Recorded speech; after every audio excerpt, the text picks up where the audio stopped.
This is WNUT Talk on the WNUT Radio Network. What up, it's Stoney. Welcome to WNUT Talk. This is something that I thought maybe we would give a shot, since we have joined the Live 365 network of stations, which you can listen 24/7 on the free Live 365 app or at live365.com. Just search WNUT. But now for the first time in 30-some years, we've got a full 24-hour-a-day schedule to program with different stuff, So we're obviously finding places where we can run the WNUT full episodes, the WJAZ episodes with the Jazz Man. Now we've got the Great Vishniz's WNUT After Dark, which can air, at 10 p.m. in your later hours on maybe weekends or something like that. We're figuring out the schedule, But one thing that we had toyed with was the idea of doing some kind of a talk show, some kind of a topical sort of thing, which we could also maybe distribute through podcast channels and that kind of thing. So maybe you're listening on Live 365, maybe you're not, I don't know. But we're figuring this thing out as we go along. This is WNUT Talk. I am Stoney, also known as Brandon. Long story, if you're new to WNUT, it has to do with the movie Encino Man when I was much, much younger. It does not have to do with the wacky tobacco, but anyway, so today for WNET Talk, what I thought I might do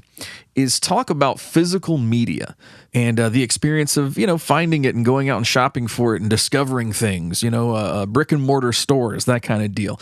A lot of people are moving away from that. A lot of retailers and a lot of ways that you get music are moving away from that. But what I'm finding is that no matter what your age, there are still people who are drawn to that experience, who enjoy that kind of a hunt, and who enjoy, having the physical thing for a band or an artist that you like. And I thought I might kind of just talk about some of the aspects of that today, explore what that is, what that symbolizes, what the meaning of a physical, item with actual weight and heft and manufacturing that went into it really represents. So without further ado, hey, I thought I might start by telling you a short little story that happened to me a couple of weeks ago. So I was in this physical media store, not just a music store, but it's kind of a predominantly secondhand business. It's in certain markets in the USA. It's not everywhere. It's called Second and Charles. It's a part of the Books A Million family of businesses. So some markets have Books A Million, some have Second and Charles. I guess some have both. I don't know. But I was down at a Second and Charles in Augusta, Georgia, where you can buy, secondhand books, video games, comics, music, movies, all kinds of stuff. Basically, if it's the physical version of a product that is also sold digitally, you can go there to get it. You can find out of print stuff, you can find rare stuff, and increasingly as the days go on, they're charging pretty pennies at that store for things that I guess I would say are not necessarily worth the money that they want for them sometimes. But anyway, I was in Second and Charles down in Augusta, Georgia, and I was just kind of browsing some of the music there, and a deluxe edition CD caught my eye. You might be familiar with the deluxe editions. They're usually 2-disc versions of albums and significant collections and things like that. They are usually remastered. They expand the liner notes. They put bonus tracks like single versions, remixes, stuff like that. So anytime I see one out and about, I'll check it out because I found some really great deluxe editions of albums that I love that way. Meatloaf's Bad Out of Hell 2. And I also recently found Tears for Fears, Songs from the Big Chair, for an insanely good price in the deluxe edition and picked it up. They're often not still in print. If you find them, they usually look and sound phenomenal. And there's all kinds of great, like I said, historical extras on them. So I saw one by an artist I was not familiar with, and his name was DJ Shadow. And I picked it up and I kind of looked at it. I, pulled out my phone and Googled DJ Shadow and sort of learned a little bit about him. And he's essentially a guy who kind of helped pioneer the trip hop genre, which is sort of a slower, atmospheric blend of hip hop and electronic music. They often put elements of like jazz and R&B and funk in there and other genres like that. Artists like Tricky and Massive Attack and Sneaker Pimps are kind of known for that. It's not something that is just tearing up the charts charts. It has had its time and its place. It has sort of come and gone in popularity, but it's always there since probably the late 80s or early 90s. And DJ Shadow was one of the pioneering figures, apparently, of trip hop. Now, I really appreciate a good DJ and what a DJ can do. So I figured for the price, I think they were asking $10 or $12, which is usually pretty damn good for a deluxe edition. Because as I said, once these things go out of print, you're going to start seeing them for 20, 30 or more. And so I added it to my stack and I was like, I'll check him out. I like what DJs do. He seems to be highly regarded. And so I bought it and I listened to him that evening. And I really liked what I heard. And I read the liner notes, which, like I said, are often expanded in these deluxe editions. They put like full essays and sometimes biographical information about the artist. And these ones in the album was called Introducing. It was a 1996 album, and that actually begins with E-N-D, end, Introducing, which was a cute little pun for his debut album, Introducing DJ Shadow. So there were a lot of good quotes and a lot of good information in the liner notes here, but they also led me to some articles, most notably a 2021 one by James Gaunt, where he tells about a Sacramento store simply called Records, where DJ Shadow picked up a lot of the tracks, a lot of the vinyl, a lot of the samples that he used to create the Introducing album. And the liner notes also contain this quote from DJ Shadow that came from a 2001 documentary called Scratch about the art of DJing and about, how the form has evolved over the years and kind of the roots of it and, what it means and what it represents, and basically just describing. I really am interested in seeing this after reading some of the stuff that I have.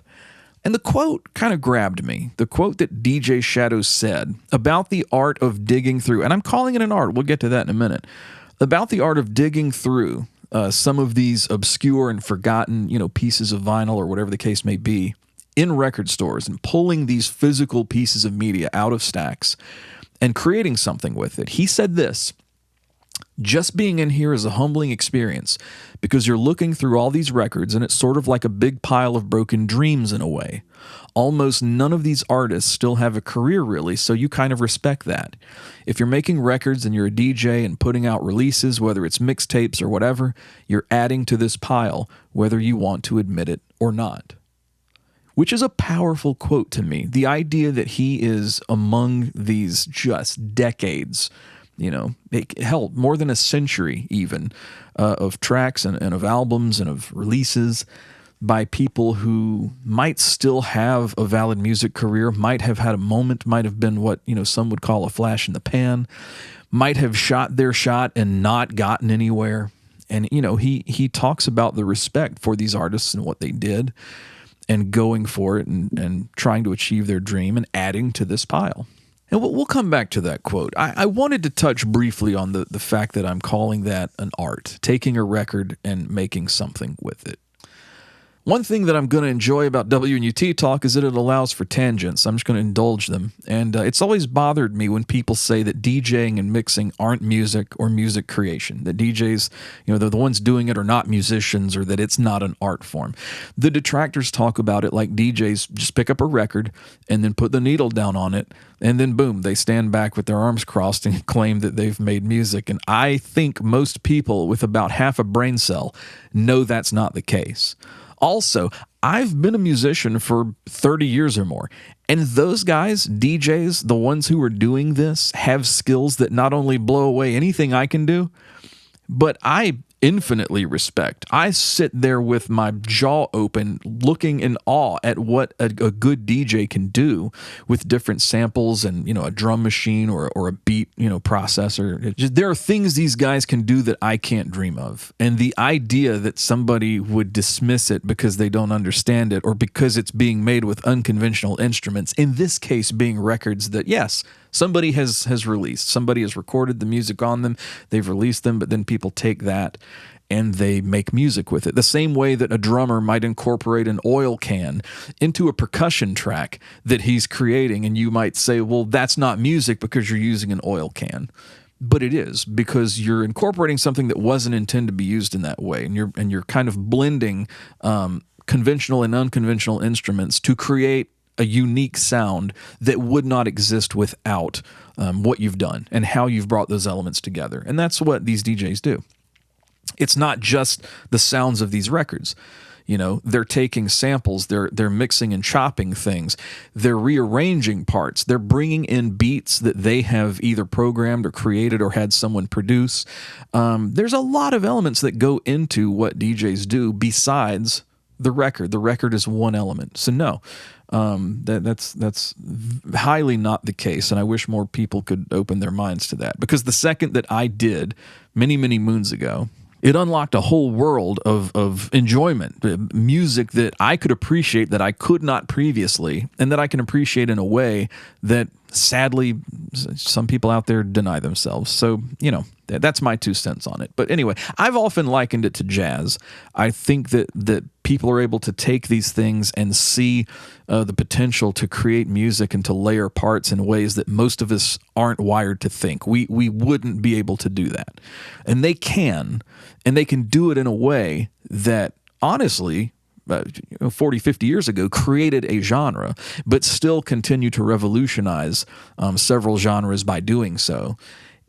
There's something there. There's a way that they're looking at it, and there's a way that they're approaching it that the rest of us can't see, in the same way that Miles Davis or Charlie Parker could approach and do something and create sounds with instruments that had been around for a long time, but they were hearing and seeing potential for things that no one else could, and they did it. And they continue to influence today long after they were here. So anyway, just as a fun anecdote, it reminds me of one time when Jim Cornette, who's a legendary pro wrestling manager and promoter, a figure in the pro wrestling world, he ran a promotion out of Tennessee back in the early 90s called Smoky Mountain Wrestling, and one of his silent partners was Rick Rubin.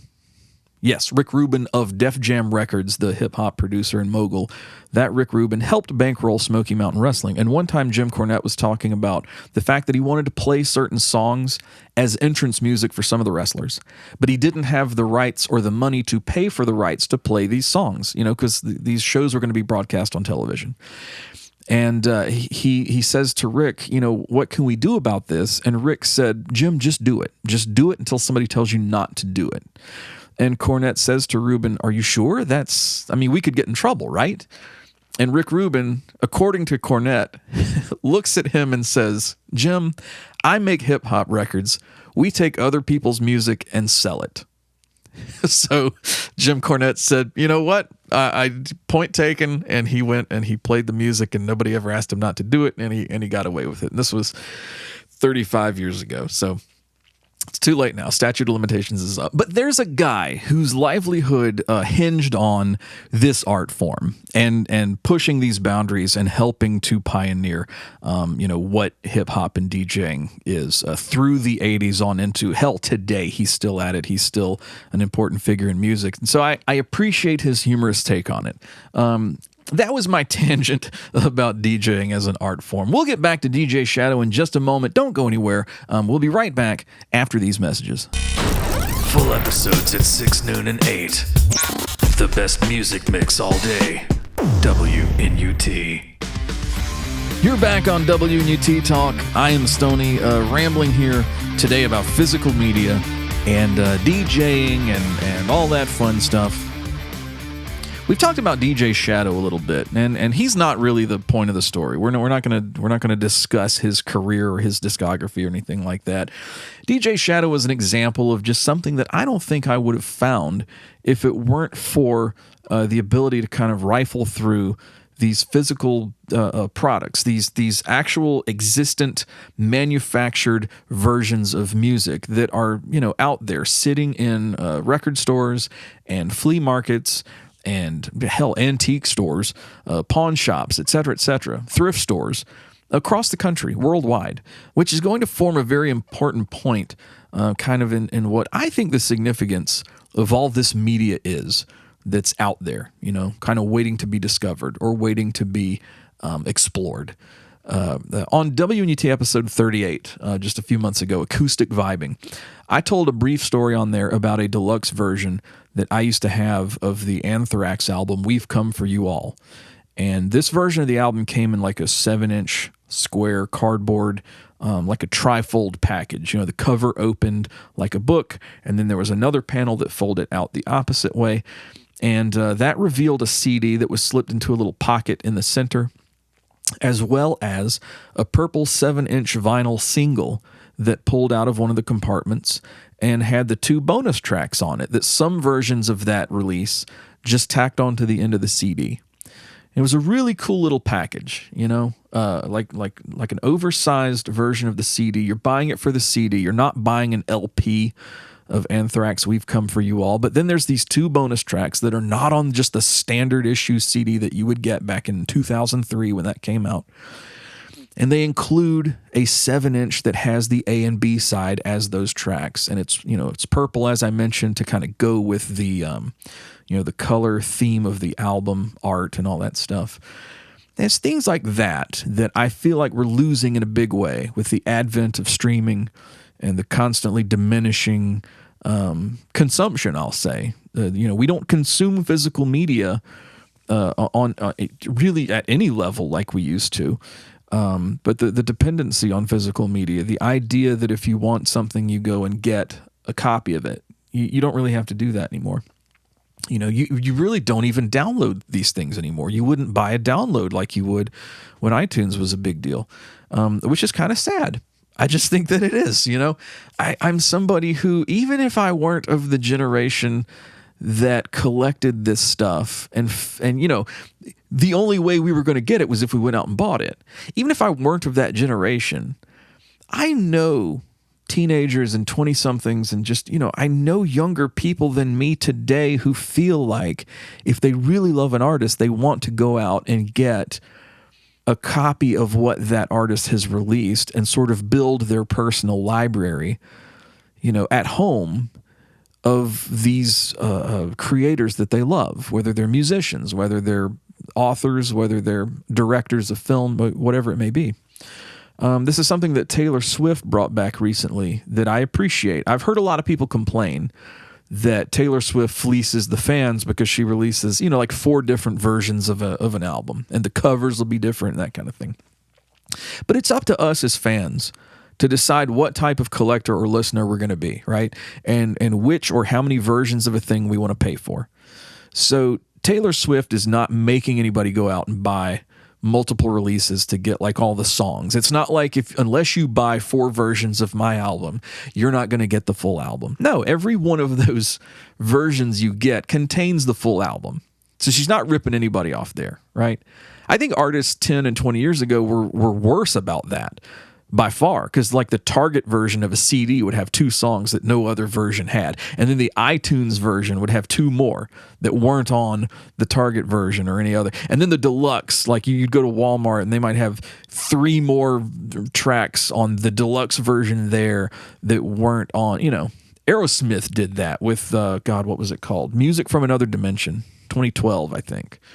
There was like a book size version of that CD that was released that had 3 other songs. And then I think by the time you sought out all these different versions of their album, you had 7 or 8 songs that weren't on the album.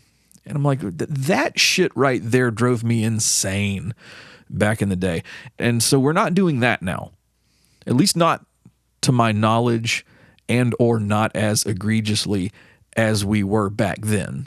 So today you don't have to buy these things to get the true value of the album. We live in a streaming world where you can have all that music in your pocket or on your phone or playing throughout your house without even putting down a penny for it, any of it. Over my life, I've bought thousands and thousands of albums and singles, whether they were, CDs, digital, downloads that I would buy, whether they were vinyl, whether they were cassettes, whether I would rebuy something that I used to have on cassette, as I started collecting CDs, whatever the case was, I've bought thousands and thousands of albums and pieces of music. But you, listening to this right now, if you open a different app on your phone, you right now have access to far more music for free instantly than I ever had by buying that entire, we'll say, God, 35 years worth of music. I think I I started putting down money for music when I was like 7 or 8 years old. So you have more access just by opening an app than I ever had if I still had every physical piece of music that I bought going back to age 7 or 8. And so it doesn't matter. You don't have to buy these things. But the fact that they're making it, and Taylor Swift is just an example.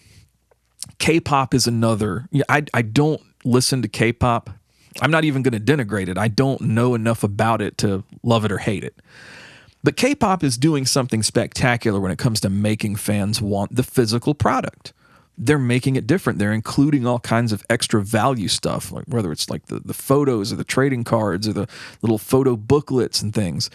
They make their physical version so desirable. It's something that you as a fan just feel like you have to have. You're missing out if you don't. If you just stream whatever K-pop artist or group you like, there's so much that you're not getting. And so between, the Taylor Swift and the K-pop examples, there's so many great ideas that artists have out there to make physical media appealing again. But it's just it's not being done on a wide scale. And it's not something that fans across the board are really going to take to. Fans of those particular artists, sure. But, for me, I have always loved, and to this day, it's my main thrill about collecting physical stuff, is I love the discovery that digging through a record store leads to. You can do it on digital in a way, but it's a very different kind of discovery from browsing like a streaming service or sharing links or playlists. When you have your hands literally on or kind of in stacks of dozens of CDs or records, or just having something catch your eye, a song title or a cover photo, an attractive girl or guy in the album art, I want to say back when I was a younger Stoney, there was a Samantha Fox album that I was just like, Jesus Christ. No, it was a 12-inch single. I might still have it down there. So I was like, okay, who's she? She's cute. And the song was catchy, It's just there's ways that these physical pieces of media jump out at us and get our attention, and it's just part of kind of what music has always been. And I think we miss a lot of that with streaming and with digital files. So even just a pop of color, if a cover uses a particular color effectively. I talked about Anthrax having the purple kind of theme in their cover art and stuff, and then they made the vinyl in that limited edition version that I had. They made that vinyl purple to match. So I've lost count of how many times something about the physical part of an album has probably sold me on it completely and led me to buy it, even if I had never heard the music. Something about the packaging or something about the artwork. There are albums in my collection that I think the physical packaging is just as important as the music, sometimes even more so. If you're collecting multiple versions, see the Taylor Swift example. So it's a thrill. Collecting is a hunt and kind of a sport in a way, to people who might not, want to walk around in the woods with a shotgun and bring home, their captures that way. I like to go hunting for obscure or rare or kind of quirky things, or just something that, God, I might have a song in my head that's been there since 87, and I never knew who did it. And then I stumble across it, and I'm like, holy shit, I remember this. And then I take it home and I listen, and there's a whole lot more on the album that's just as catchy and good. So that happens too, but see the example I gave at the beginning of the show about deluxe editions. They kind of made a uniform way of noticing or spotting the deluxe edition. They wound up putting kind of a transparent cover on that had a white or gray band at the bottom with the deluxe edition logo on it. So when you see one, you know what it is. You can identify it pretty easily, especially if, like me, you've been digging through physical stuff for several decades. You're used to these things. You see them, you know what they are. And DJ Shadow caught my eye that way. And I don't know that DJ Shadow is a guy that I would have probably found or listened to or had recommended to me by somebody without that chance encounter at 2nd and Charles in Augusta. I probably wouldn't have found him. I don't really listen to trip hop. When it comes to instrumental DJing, it's something that I do like if it's part of a larger package. People will shit on Two Live Crew, and if you've listened to WNUT at any point through the years, you know that we've always really kind of been high on Two Live Crew, maybe for the wrong reasons, but like, you know, we were young and impressionable when Two Live Crew was out there selling millions of records by swearing and talking about their dicks. So like when we had a song like Me So Horny get in our heads back then, Two Live Crew was just kind of there to stay. Like I am always gonna, every time somebody is outraged that an artist like Cardi B comes along and does a song like WAP, I'm standing there going, do you not remember Two Live Crew and songs like Put Her in the Buck or If You Believe in Having Sex? You know, 30 years ago, people were shutting down their concerts and calling them obscene. More than 30 years ago, people were doing this. So Two Live Crew to me is an example of a group that gets overlooked for how good they actually were because of the gimmick that they used to get successful. And if you listen to the first Two Live Crew album, The Two Live Crew Is What We Are, that was in 1986, and there are some tracks on there where they just let Mr. Mix, David Hobbs, go fucking crazy with his two turntables and his sampler. And the dude is legit. Mr. Mix is an insanely talented DJ, and he's a great example of what I was talking about earlier, of taking these various sounds and layering them in a way that, in my opinion, has always resembled jazz. And he creates just these mind-blowing audio collages on several of the tracks there. There are ones where they just let him do his thing. Like you're not even going to hear Fresh Kid Ice or Brother Marquise come in and rap any verses. They're just going to let Mr. Mix cut it up and do it. In fact, I think there's a song on there called Cut It Up, and that's what he's doing. And so you've got him, you've got DJ Jazzy Jeff, you've got Spinderella, you've got Terminator X from Public Enemy, you've got DJ Yella from NWA. I'm not trying to list like DJs that you need to listen to. This is not intended to be like, here's my top whatever. I'm not saying that if I didn't mention them, they're not. There's so many. You can't list them all. The list goes on and on, but these are the ones that I'm familiar with because I have listened to this lyrical music. I haven't listened to a lot of instrumental stuff, and so I wasn't going to find, most likely, DJ Shadow. I wasn't going to happen across him, in my kind of journey through music or classic hip hop or what have you. So the way that I found him was by stumbling across his physical release in a record store.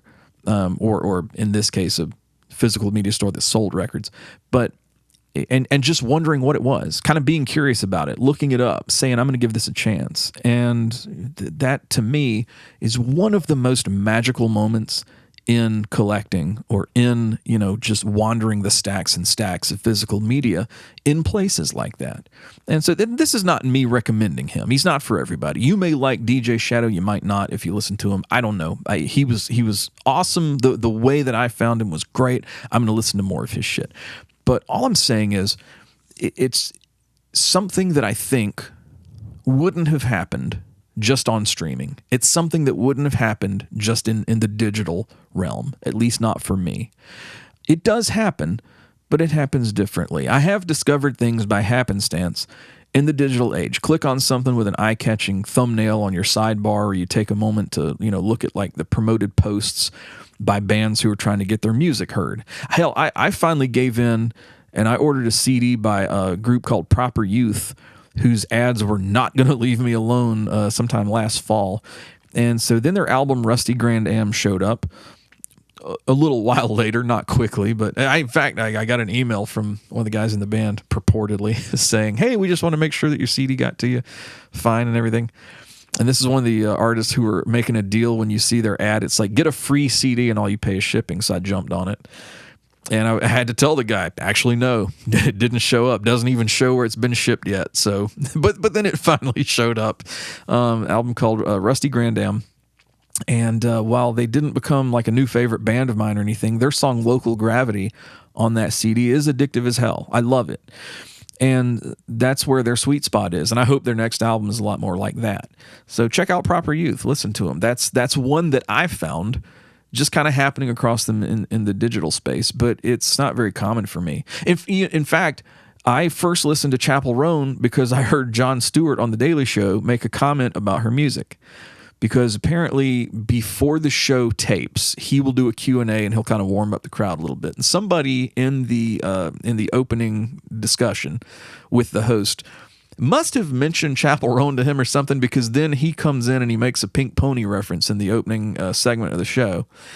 And he explained where that came from, some interplay with somebody in the audience who was like fucking hooting back at him because he mentioned it. And so then I listened to Chappell Roan and fucking loved what I heard. Like, she's got one foot in stuff that was popular before her time and one foot in today, and brings those worlds together in a way that you can tell this sound from the 80s really speaks to her.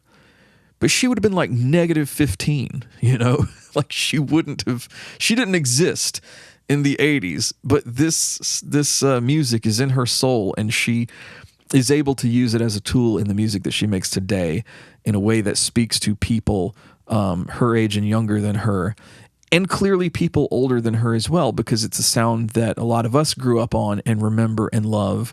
And so that's a cool way that I found another artist kind of in the digital age, by not happening across her stuff in a physical form. These are all just as effective ways of finding stuff. They're just as valid, but the problem is they're a lot more sporadic, at least to me, than the almost guarantee that I will find something that piques my curiosity or my interest if I just invest a little time diving into piles and piles of music that somebody's brought together in neat little stacks, or not so neat, right in front of me at a music store or a thrift shop or bookstore or whatever the case is. So yeah, it does happen. It's not as common to me. It's not the same feeling. It's a different experience. But before we get into the rest of this and bring it on home, why don't I stop for a few more messages from these sponsors? We'll be right back on WNUT Talk. Please don't go away. Kids playing radio for 30 years. WNUT. You are listening to WNUT Talk on the Live 365 radio network. I am Stoney, here today talking about physical media and the magic of record stores and all the things that entails. Basically stuff that isn't as important as it used to be, but it definitely should be. To close, I don't have a whole lot more to say on the subject. To bring this home, I'd like to just have you imagine either the last time you were in a record store, especially if that's not something that you do pretty regularly, or challenge you for the next time that you go into one, which for me is not going to be very, very far from now. I go into a record store pretty much every time I travel to a new place. You can ask anybody who's ever traveled with me in the history of time. I will look up and experience a couple of the local record shops wherever I am, be that Philadelphia, Boston. I've been to some great ones in the Nashville and Memphis areas, actually. I talked about Augusta. There's a couple there, including on Broad Street, that I really like to frequent, and St. Augustine, which I'll get to in just a moment. But imagine the last time you were in one of these record stores, or the next time you go. I want you to consider the sheer weight of a store full of records and CDs and tapes and singles and even videos. If they got concert DVDs, if they got books about music and other music related items, things that enhance your musical journey. Consider the weight and the presence of that amount of stuff. Imagine the time and the design of the packaging. Imagine the manufacturing involved, the people that it took to get that physical thing or crates of that physical thing out into the world, and the people who owned it before it got to that store. Imagine why it was given up and sold. Imagine what brought it there. Because it's a cliche, and I'm not somebody who loves to deal in cliches, but I think here it's apropos. Everything in a place like that has a story. When I would buy used CDs and records and stuff, I used to take price stickers off, and then I would, make sure I removed the sticky residue, and I'd make everything look as close to new as I could. And now a lot of times I leave all that stuff in place. I just kind of like some visual history now on some of these items. I like stickers for stores that very likely no longer even exist, that are out there somewhere. In fact, I've got one here in front of me that has 2 or 3 different stickers on it with different prices through the years as they went from store to store. Just collecting its history. I can't piece it together. I'm not that level of archaeologist, but there's a journey here that you can trace on the case of this CD, as one owner would trade it in and another would find it, and so on and so on. And God knows how many miles this thing traveled before it wound up here with me. So things like that are cool to me, and things like that are not a part of the digital experience. And because it's not just the history of the album or the release or the piece of vinyl or CD that you're holding, but it's also history of the businesses that time and technology changed and drove away, and ones that couldn't pay the bills, or ones that might still be out there thriving today. So that's also pretty cool. A link or a file just kind of isn't the same. It can't be. It's history. It has a history, and you can see in the number of plays some of that history, or a track that you might be listening to from like 1975 or 1991 or something might have a parentheses after the name of the song, and it says like remastered 2013. So there's a little bit of history, but I'm streaming the same file through Spotify that someone in Alaska is streaming. If I go to find The Cult and I pull up the Electric album and I stream Little Devil, I'm streaming the exact same version on YouTube that a dude in Oklahoma is streaming if he pulls up The Cult, Electric, Little Devil, and streams that song. So it's just different. It's a whole other kind of world now from my very dog-eared and beaten-up copy of Dark Side of the Moon that I bought on vinyl in a store in Augusta, Georgia called Infernal Racket on 8th Street in probably 1996 or 7. It's different. It's different that somebody else's copy has a different history and tells a different story than mine. When they go to put on Us and Them, they have scratches and clicks and pops in different places that tell a different kind of history of that particular piece of vinyl than mine tells when I play Us and Them on this copy that I bought on 8th Street in Augusta, Georgia in 1997. So yeah, it's just, it's not just the hunt and the search aspect. It's things like that. I'm not going to go on about the smell of the stores and of these physical items. That's done to death. Hell, there's candles you can buy that say they're record store scent. I don't know that I'd want to burn that in my house. It's just, come on. They're all different anyway. I don't think any of these stores smell the same, especially these ones that are stocked full of like brand new reissues, 180 gram in their shrink wrap with $70 fucking price tags. That's not the same thing as a store like the one I'll talk about soon called Disc and That. It's a different smell. It's a different experience, a different kind of store. It's a different focus. And to be honest, I think the smell changes and morphs through the years as these CDs and records age more and more. I think we get a different experience. It's not the same.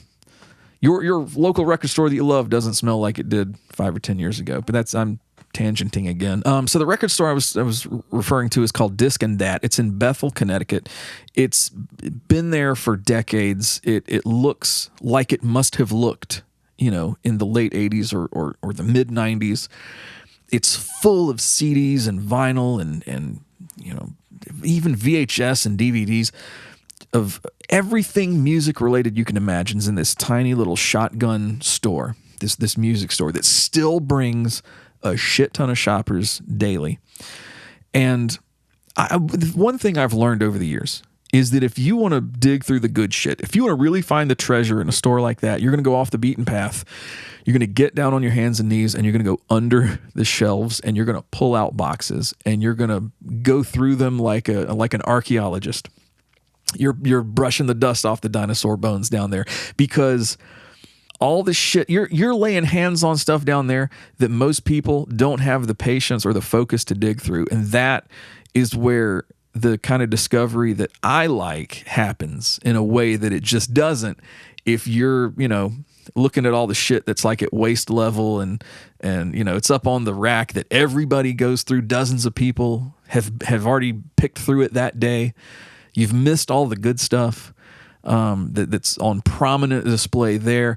But when you're excavating a bunch of forgotten shit from under the racks, my God, dude, you're going to find the buried treasure there that most people never even imagined. So I came across a plain white label on a 12-inch single, a very familiar logo that was the Sub Pop logo, the one that we all know and love from Nirvana and Mudhoney and even Soundgarden releases from back in the 80s and 90s. I said, okay, Sub Pop. I'm interested because that was a label that had a pretty consistent track record of heavy hitters in that era, and I love a lot of stuff from that era. So the band was called Big Chief. I had never heard of Big Chief. I took that one home. I listened to Big Chief that night, and I realized this is a group that more people should have heard, and we didn't. And that's a crime. That was a failure of the record labels who were focused on their, 3 or 4 money makers each that they had back then, which, yeah, when you factor in the number of labels, that added up to a lot of money makers. You couldn't focus on all of them. But then you had bands like Big Chief that were wildly talented, very catchy, good players, recording great shit, and we never heard it. So I put a couple of tracks on the Live 365 WNUT streaming channel. So, when you're listening to a mix of music throughout the day, sometimes you'll hear a couple different tracks by Big Chief on there.